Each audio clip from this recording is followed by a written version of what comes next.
Saudara, kita berjumpa kembali. Harapan saya Anda pada saat ini dalam kondisi yang sangat sehat. Pada kesempatan ini saya akan melanjutkan sharing saya terkait dengan topik belenggu-belenggu kehidupan. Dan pada saat ini kita sampai kepada belenggu yang kelima, yaitu ambisius. Satu kata yang sangat singkat tetapi mempunyai daya perusak yang luar biasa, bukan hanya untuk orang yang menghidupi tetapi juga untuk orang lain. Sebelum saya melanjutkan sharing saya, baiklah jika saudara melike video ini, menulis komentar pada kolom komen, mensubscribe dan men-share video ini kepada rekan-rekan atau saudara-saudara Anda jika Anda menganggap video ini bermanfaat bagi mereka. Ambisius, saudara. Satu kata yang sangat singkat dan sederhana. Kamus Besar Bahasa Indonesia mengartikan sebagai suatu keinginan, harapan yang begitu kuat seseorang untuk meraih cita-citanya. Dan karena itu kita harus cermati. Karena pengertian seperti itu, tidak sedikit orang di luaran menganggap, meyakini ambisius itu sesuatu yang positif. Di dalam ambisius, ketika seseorang berusaha untuk meraih cita-citanya, dia menggunakan berbagai macam cara untuk meraih itu. Dan karena itulah ambisius itu belenggu yang sangat negatif. Di dalam sejarah bangsa-bangsa, kita bisa menyebut, kita bisa melihat tokoh-tokoh yang hidup dengan ambisius yang begitu kuat akhirnya hancur. Hidupnya tidak bahagia. Kita sebut Alexander Agung. Siapa yang tidak mengenal mendengar nama Alexander Agung? Seorang panglima perang jenderal yang selalu memenangkan pertempuran dan peperangan. Bahkan di dalam kisah-kisah yang diceritakan, bagaimana dia memaksa pasukannya untuk masuk ke dalam pertempuran, atau mati atau menang, dan akhirnya adalah menang. Tidak ada pertempuran yang dia tidak menangkan, saudara. Atas nama keinginan mempersatukan seluruh bangsa, dia menaklukkan bangsa-bangsa dan kerajaan. Tetapi di dalam hidup pribadinya, kalau kita membaca biografinya, dia mengalami kecemasan, dia mengalami ketakutan, dia mengalami kegelisahan yang luar biasa ketika tidak bertempur. Dan karena itu, rasa-rasa kegelisahan, kecemasan, kekhawatiran, tidak adanya bahagia ini menjadi begitu hilang ketika dia masuk medan pertempuran, saudara.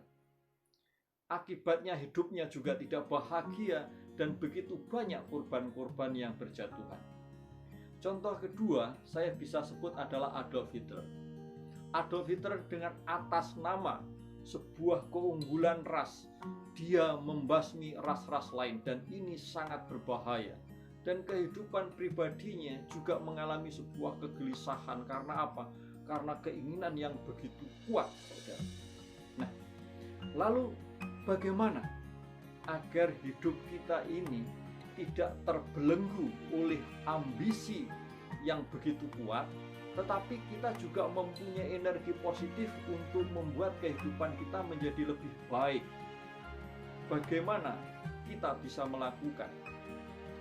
Kalau Anthony de Mello menawarkan sebuah cara, yaitu latihan penyadaran, latihan pengendapan, agar semakin menyadari bahwa manusia mempunyai keterbatasan-keterbatasan.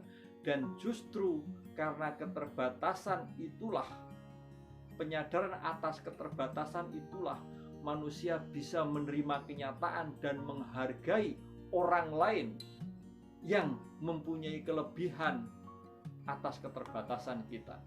Sebuah metode penyadaran diri. Nah, saya membawa sebuah buku nama berjudul Filosofi Teras. Di dalam buku ini disebut seorang tokoh, seorang kaisar, seorang jenderal, tetapi dia seorang filsuf. yaitu Marcus Aurelius. Dia menyarankan sebuah cara, yaitu untuk mengakui, meyakini, memahami hal-hal mana yang tergantung pada saya dan hal-hal mana yang tidak tergantung pada saya. Ketika saya tahu hal-hal mana yang tidak tergantung pada saya tidak perlu memaksakan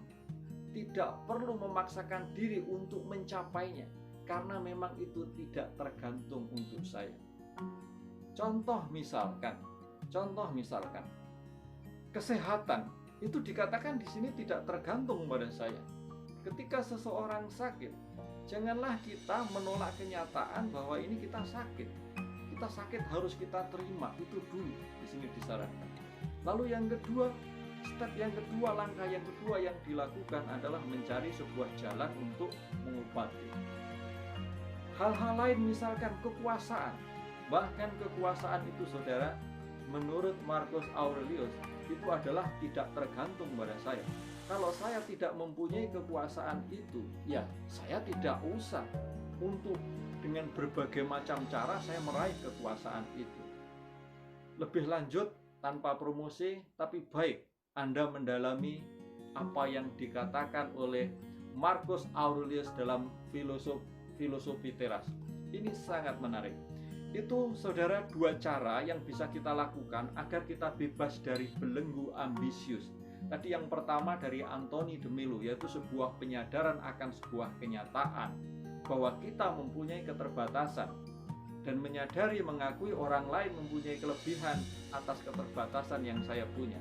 Dan yang kedua, Marcus Aurelius mengatakan kita harus mengetahui dan menyadari mana yang tergantung pada saya dan mana yang tidak tergantung pada saya. Setelah saya mensaringkan belenggu kehidupan ini selesai, saya akan mensaringkan gagasan Marcus Aurelius. Hal-hal mana sih yang tergantung pada saya dan hal-hal mana yang tidak tergantung pada saya. Itu saja, saudara, yang bisa saya sharingkan. Saya percaya, saya yakin Anda dan saya bisa membuat perbedaan menjadi lebih baik. Terima kasih dan sukses untuk Anda.